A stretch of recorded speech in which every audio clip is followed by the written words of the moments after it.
हमारे समाज के सभी गणमान्य नागरिक बंधुओं, हमारे बीच उपस्थित हमारे जेएस के प्रदेश कार्यकारी अध्यक्ष राजू पटेल जी, रविराज बघेल जी, हमारे बीच उपस्थित जिला अध्यक्ष मंटू सोलंकी जी, हमारे बीच उपस्थित पूर्व विधायक रमेश पटेल जी, हमारे बीच उपस्थित प्रदेश प्रवक्ता जेएस के संदीप नरगावे जी, और हमारे बीच उपस्थित हमारे संभाग के अध्यक्ष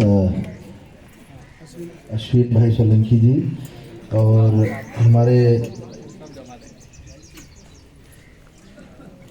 पार्टी के आसपास से हमारे जो भी टीम उपस्थित है, हमारे वाल सिंह भाई, सतीश भाई, हमारे बीच सीताराम नरगावी जी, अनार सिंह सरपंच साहब, हमारे बीच उपस्थित सीताराम सोलंकी जी, मुन्ना मोरे जी, हमारे जेएस के धुआंधार युवा हरी भाई सोलंकी, निर्मल नरगावी जी, बद्री भाई सोलंकी, संतोष चौहान, डॉक्टर परम सिंह सोलंकी जी, भारत डुडवे जी, भूपने डडवे जी, और कुछ साथी छूट भी रहे होंगे। साथियों, मांझी समाज के हमारे समस्त और मीडिया के साथीगण, हमारे अलग अलग समाजों से आए उपस्थित भाइयों, साथियों, ये आदिवासी अधिकार यात्रा हम लोग पूरे मध्य प्रदेश में निकाल रहे हैं, और मध्य प्रदेश में निकालने का हमारा कई लोग आरोप लगाते हैं हमारे पास, इनको तो राजनीति करना है, ढिमका करना है, ये करना है, वो करना है। साथियों, देखिए, बाबा साहब अम्बेडकर जी ने हम लोग को संविधान में व्यवस्था दी कि जब तक आप लोग राजनीति की मुख्य धारा में आके विधानसभा और लोकसभा में नहीं पहुंचोगे, और जब तक समाज का बुद्धिजीवी वर्ग राजनीति में नहीं जाएगा, तब तक हमारे आदिवासियों का कभी भला नहीं होने वाला है। और ये बात सत्य है कि हमारा देश आज़ाद हो गया, अंग्रेजों से आज़ाद हो गया। जब अंग्रेज राज करते थे 200 साल तक, तो हमारे जो आदिवासी भाई थे वो जंगलों में स्वतंत्र रूप से रहते थे, किसी की 200 साल में भारत को भले गुलाम बना अंग्रेजों ने, लेकिन आदिवासी भाइयों ने अंग्रेजों को जंगलों में नहीं घुसने दिया।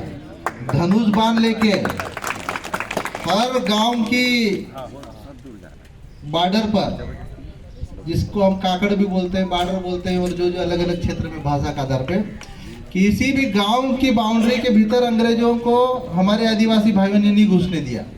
और हमारे खज्जा नायक हो, पुंजा नायक हो, गुंडाधूर हो, बिरसा मुंडा हो, टंटिया भील हो, ये जो आदिवासी हमारे क्रांतिकारी योद्धा रहे हैं, और ये इसलिए लड़े कि हमारे जल, जंगल और जमीन पर फिरंगियों का अधिकार नहीं है। अधिकार है तो इस प्रदेश और इस देश के मूल निवासी, मूल मालिक आदिवासियों का है।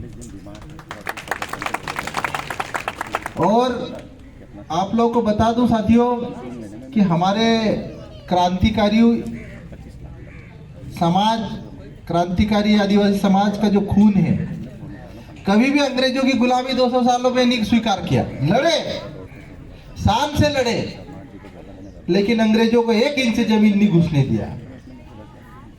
लेकिन जब भारत 1947 में आजाद हो गया, भारत का संविधान 1950 में लागू हो गया, और जब संविधान लागू हुआ, और संविधान लागू होने के बाद में संविधान में बोला कि आदिवासी की जब सरकार बनी, सरकार ने कहा कि आदिवासी की जमीन की रक्षा हम करेंगे, आदिवासियों को सुरक्षा हम देंगे, आदिवासियों का संरक्षण हम करेंगे।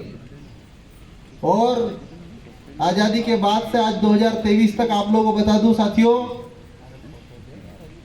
5 करोड़, लगभग 5 करोड़ हमारे आदिवासी भाइयों को जंगलों से हटाया गया। कितने? 5 करोड़।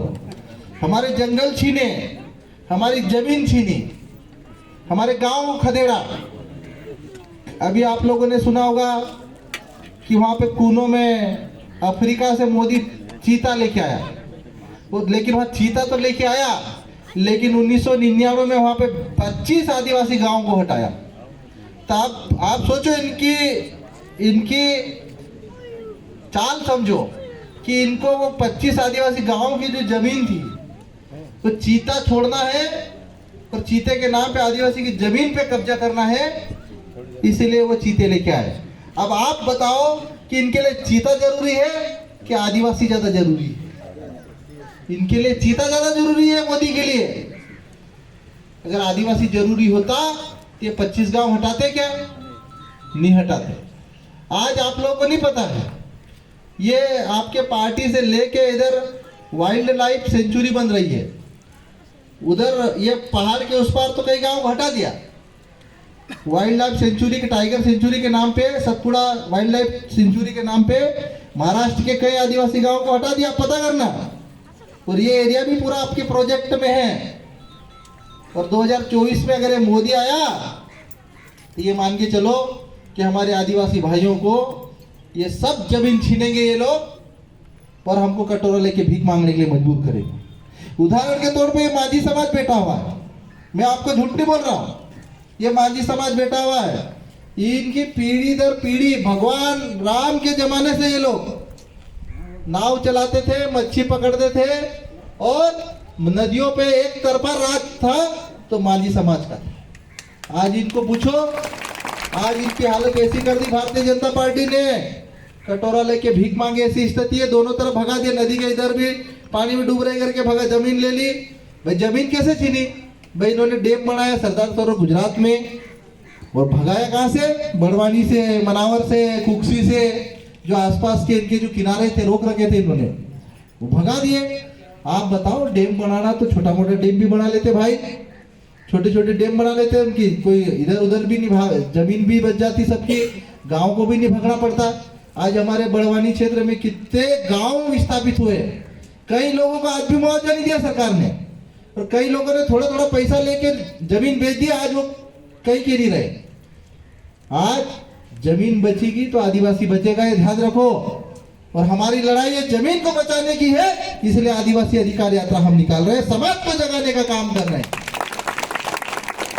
और जो समाज को जगाने के लिए अगर हमारे समाज के बेटे राजनीति में जाए तो क्या गलत है?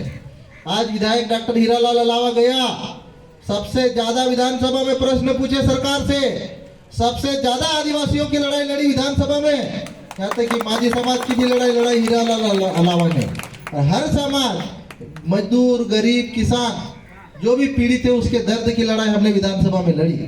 वहां गए तो लड़े, नहीं जाते थे, रोड पे जंगल में नाचा मोर, किसने देखा? वो बेचारे मुआवजे वाले, सरदार सरोवर पीड़ित वाले, आज भी मुआवजा नहीं मिला। सरकार ने झूठ बोल बोल के कोर्ट गठित करी, जीआरए गठित किया।